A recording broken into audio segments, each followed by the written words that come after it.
Miss Crystal. Hi. So I know you talked to this officer earlier. Can you kind of talk to me about what got guys caught out here? Can you flip my hair back?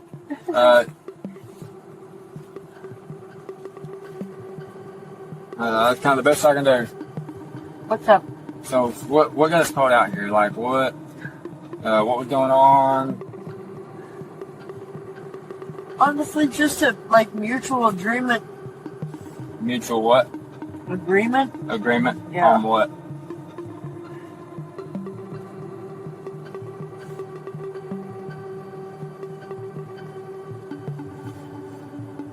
Should have never been what it became.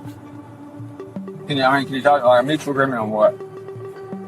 What Argument. What shouldn't have came? My 19-year-old son has dedicated on the way. I'm trying to help him. I get that, but you're talking about a mutual agreement. What are we talking? It was a quiet afternoon in the small town of Bono, Arkansas, the kind of place where nothing major ever seems to happen.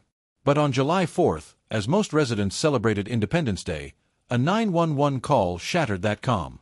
Two people, a mother and her son, would soon be facing one of the rarest and most disturbing charges seen in Craighead County: incest, a Class C felony under Arkansas law.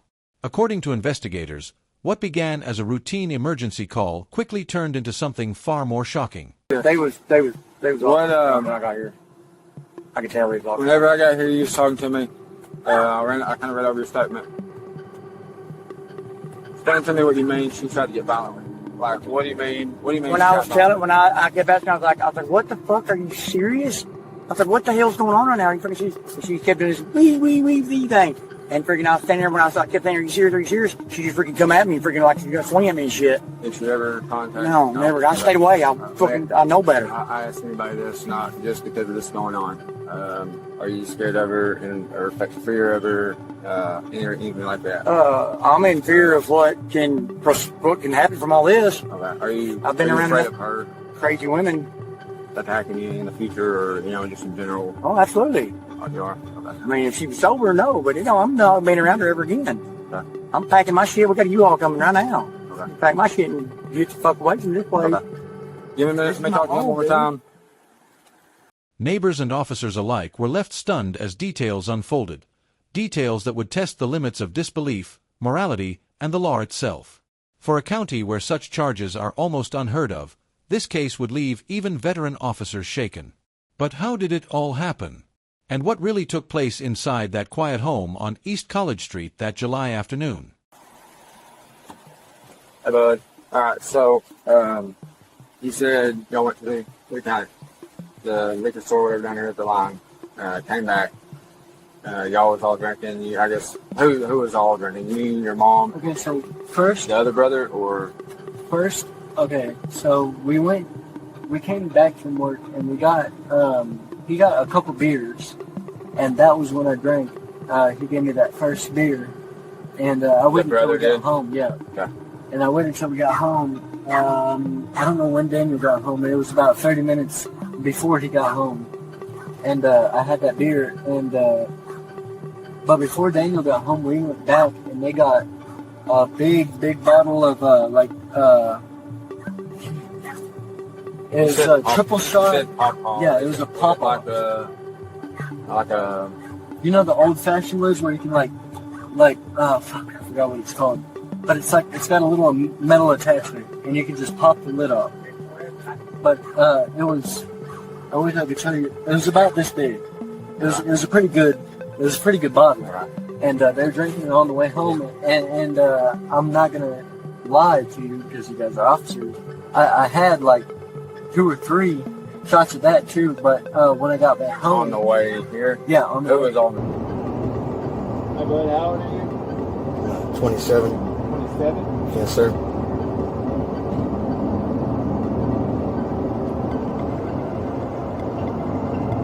I turned 28 in July. Actually, at the end of this month, I turned 28. Let's take it from the beginning. At around 3:50 p.m. on July 4th, emergency dispatchers in Craighead County received a frantic call. A man had run to a neighbor's house, desperate for help. He said something terrible was happening at his home on East College Street in Bono, something he couldn't believe was real. According to police reports, the caller told authorities that he, his brother, and his mother had been drinking together earlier that afternoon. It seemed like an ordinary day: laughter, a few drinks, and family talk. He got a couple beers, and that was when I drank. He gave me that first beer, and I waited until we got home. Yeah. Okay.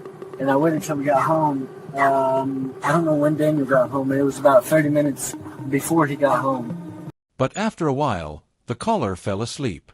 When he woke up, everything had changed. As he opened his eyes, he saw something he could hardly process. His brother, 27-year-old Austin Casey, was allegedly having sexual intercourse with his own mother, 45-year-old Crystal Follis.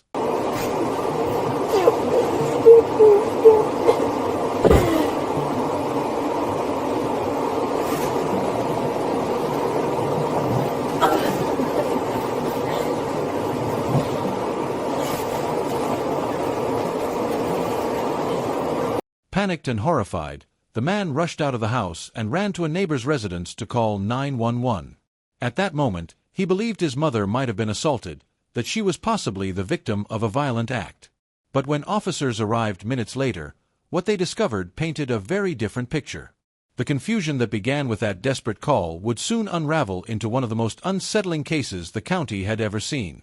When officers arrived at the modest home on East College Street, they were prepared for what they thought might be a possible assault case. The initial 911 report suggested that a woman could have been attacked, and that the suspect, her own son, had fled. But as patrol units began questioning witnesses, the story quickly took a sharp and unexpected turn. According to the police affidavit, one of the first people officers spoke with was a second male witness, a man who had just come home from work moments before the chaos began. When police asked what he'd seen, his statement changed everything. The man told investigators that after returning from work, he went straight to take a shower. But when he stepped out, he saw something no husband should ever have to see. His wife, Crystal Follis, was allegedly engaged in sexual intercourse with her son, Austin Casey.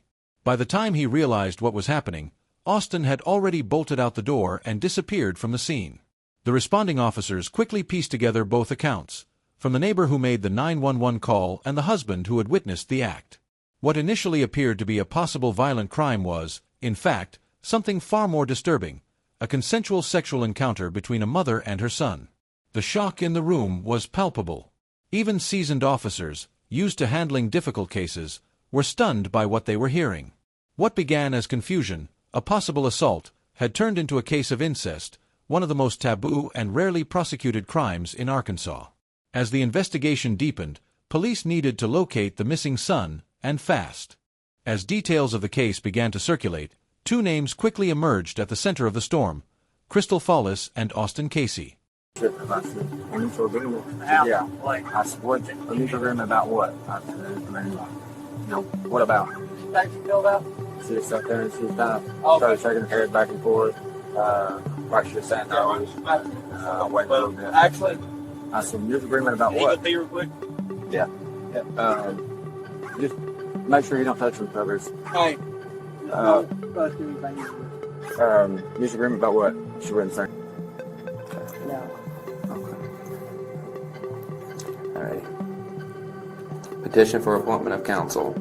The above named defendant, first being duly sworn, states that I am the petitioner in the above entitled case, in support of my petition for appointment of counsel for the indignant and understanding that any false statement or answer to any of these questions will subject me to penalties of perjury. I state that because of my poverty, I am unable to hire an attorney. I further swear that the responses which I have made to questions and instructions below are true. Are you presently employed? Okay. Do you get paid for that? Okay, so no, you're not presently employed. This is just for paperwork for you to get. This doesn't make a determination of how the court feels about you or anything like that. This is just so that they can make a decision on giving you a court-appointed attorney or not, okay? When was the last date of your employment? Last employment where you were getting paid? I think I was sitting him for over 2.5 years now. So you think in 2022? And you know about how much you were making back then? 11.50 Was that full-time or part-time? part-time.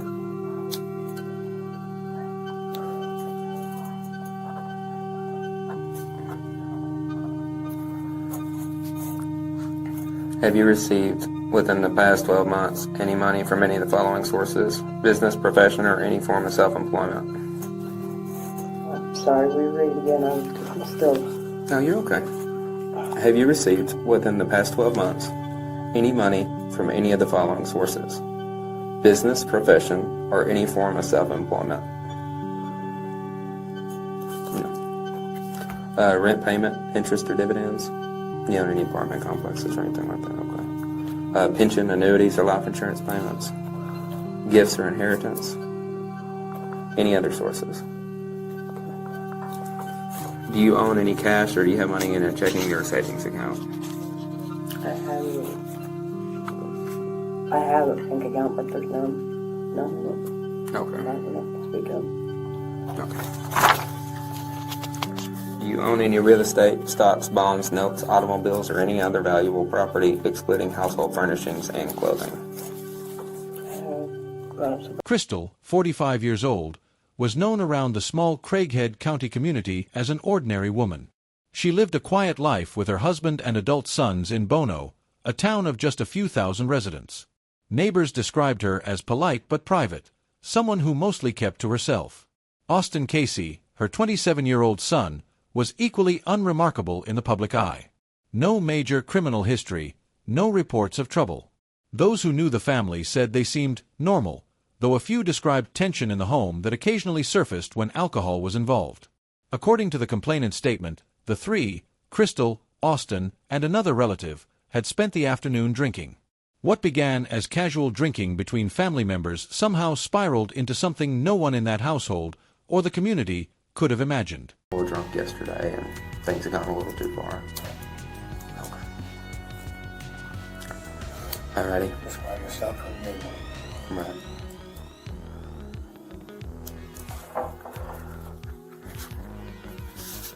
Well, I will go ahead and ask. Now, your brother, David, he had stated that he heard some moaning and stuff going on for quite a while, and he woke up and fled to the house. Fled the house to a neighbor's house to have them call 911.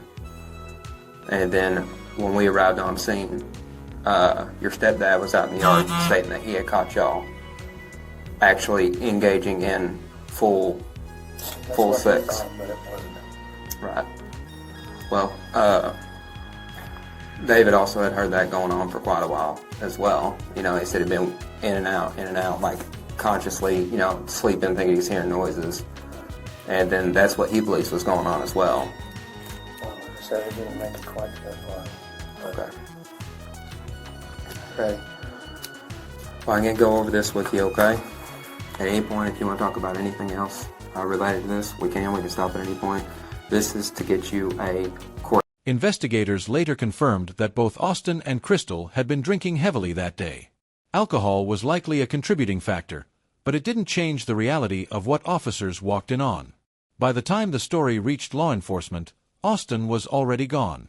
He had fled the scene just minutes before officers arrived, leaving behind confusion, outrage, and two stunned witnesses who could barely describe what they had seen. For the police, the situation was no longer about confusion or speculation. The facts were becoming clear, and the next step was to bring both individuals into custody. When officers realized that Austin Casey had fled moments before they arrived, a county-wide alert went out almost immediately. They weren't dealing with a dangerous fugitive, but with a suspect in a rare and disturbing case, one that had already shocked the entire department. Police secured the home first, ensuring everyone inside was safe and separated for questioning. Meanwhile, patrol units began searching nearby roads and checking known locations where Casey might have gone. Back at the house, Crystal Fallis was arrested at the scene without resistance. Reports describe her as emotional but cooperative. She was taken into custody and transported to the Craighead County Detention Center, where she was processed for booking. Not long after, officers located Austin Casey at a separate location within the county. Authorities say he didn't resist arrest when they found him. He was taken into custody and brought to the same detention facility as his mother. Judge Tommy Fowler later set both their bonds at $35,000 each, with a strict no-contact order preventing any communication between the two while awaiting trial. According to court documents, both now face a Class C felony charge of incest, one of the rarest charges to appear in Craighead County's criminal docket. What made this case even more unusual wasn't just the nature of the crime, but the fact that law enforcement determined no rape or assault had taken place. Everything that occurred inside that home was found to be consensual, making the legal classification both clear and deeply unsettling. Still, even with the arrests complete, the case was far from over. The next phase would involve explaining to the public, and the courts, what exactly incest means under Arkansas law, and why it carries such serious consequences. While most criminal cases in Arkansas involve familiar terms like assault, theft, or drug possession, this one stood out for a different reason entirely: the charge of incest. It's a word rarely heard in any courtroom, and even less often seen in official police reports. But under Arkansas law, it's a serious offense. According to Arkansas Code 5-26-202, incest occurs when a person aged 16 or older engages in sexual intercourse or deviates sexual activity with someone they know to be a close family member, such as a parent, child, sibling, or grandchild. It doesn't matter whether the relationship is by blood, adoption, or marriage. The act itself is considered a Class C felony, punishable by up to 10 years in prison and fines as high as $10,000. In this case, both Crystal Follis and Austin Casey met that criteria. The investigation confirmed that what took place between them was consensual, removing the element of assault or coercion. But that didn't lessen the legal weight, because the law doesn't depend on consent when it comes to close family relations. Authorities in Craighead County emphasized how rarely such cases surface. In fact, local prosecutors noted that in the past several years, incest charges are almost unheard of in the region. It's a statute that exists to protect family structures, genetic health, and social boundaries, but it's one few officers ever expect to invoke. To the public, it was shocking. To the legal system, it was straightforward, a violation of one of society's oldest taboos, now laid bare in an Arkansas courtroom. Still, beyond the statutes and penalties, the human side of the story was what truly unsettled people. How could a family reach this point? And how would a community known for its quiet, conservative life respond once the news spread? The answers would come in the aftermath, when disbelief turned into outrage, and outrage into reflection. When the news broke across Craighead County, it spread faster than anyone expected. In a community where most police calls involve small-town disputes or traffic violations, hearing about a mother and son charged with incest left residents speechless. Local social media pages were soon flooded with disbelief, judgment, and confusion. Some refused to believe it was real, assuming it had to be some kind of twisted rumor. Others demanded accountability, asking how something like this could happen unnoticed in their neighborhood. But for law enforcement and the county prosecutor's office, emotion had to take a back seat. The focus was now on due process, ensuring the case was handled by the book, without bias or sensationalism. Both Crystal Follis and Austin Casey were being held on a $35,000 cash or surety bond, awaiting their court appearances. The no-contact order ensured they could not speak to each other, either in person or through third parties, while the investigation continued. Officials confirmed that no sexual assault had occurred and that the case revolved purely around the consensual act that violated state law. This clarification didn't make the case any less disturbing. It just changed the narrative from violence to one of boundary breaking and legal taboo. For many residents, the case raised uncomfortable questions. What drives people to cross such moral and legal lines? Was it substance use, mental instability, or years of hidden dysfunction within the family? None of those answers were clear, and police declined to speculate. The county's legal system prepared for what would be one of its most talked-about cases in years. Meanwhile, in the small town of Bono, silence lingered, a kind of disbelief that even weeks later hadn't completely faded. Even in a world where shocking headlines seemed to surface every day, this case stood apart. The story of Crystal Follis and Austin Casey, a mother and son facing felony incest charges, became one of the most unsettling events Craighead County had seen in years. There was no mystery to solve, no unknown suspect to track down. The facts were clear, yet the emotions surrounding them were anything but. For the officers who responded, for the family members left behind, and for the community still trying to understand, it was a case that tested the boundaries of both law and morality. Under Arkansas law, what happened in that Bono home on July 4th wasn't just a crime. It was a violation of one of society's deepest taboos.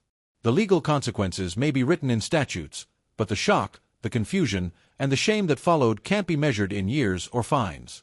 As both Crystal Fawless and Austin Casey await their day in court, their case remains a reminder of how fragile the line between right and wrong can become when judgment is clouded by emotion, by alcohol, or by something no one else can fully explain. In small towns like Bono, where neighbors know each other's names and doors are rarely locked, this case will likely be remembered for years, not just for its legal implications, but for how it challenged an entire community's sense of normalcy. Sometimes, it's not the crimes of violence that leave the deepest scars. Sometimes, it's the ones that make people question how something like this could ever happen at all.